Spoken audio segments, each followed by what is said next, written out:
In this short episode of John Wesley's Journal, I hope to show how, on yet another occasion, one of so many, Wesley was willing to risk his life just so that he could go and preach the gospel to those who were hungry to hear it. In this case, he was going from Epworth to Grimsby. Once he finally reached the other side of the river, which was hazardous to his life, he still had many, many miles to ride. But such was his determination to preach Christ to those who were perishing, that he took great risks. Saturday the 22nd of October 1743.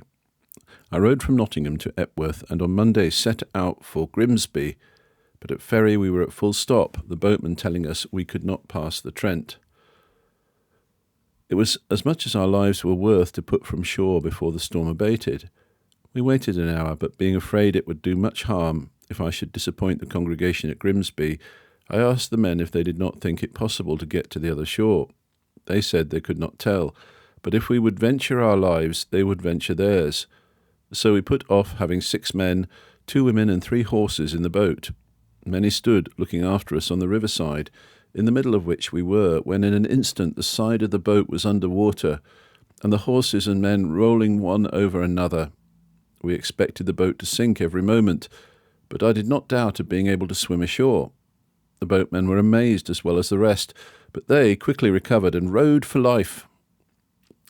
And soon after, our horses, leaping overboard, lightened the boat, and we all came unhurt to land. They wondered what was the matter I did not rise, for I lay along in the bottom of the boat.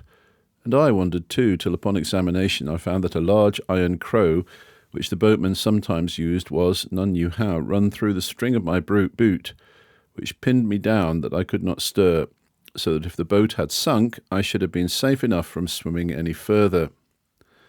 The same day, and as near as we could judge, the same hour, the boat in which my brother was crossing the Severn at the new passage was carried away by the wind, and in the utmost danger of splitting upon the rocks. But the same God, when all human hope was past, delivered them as well as us.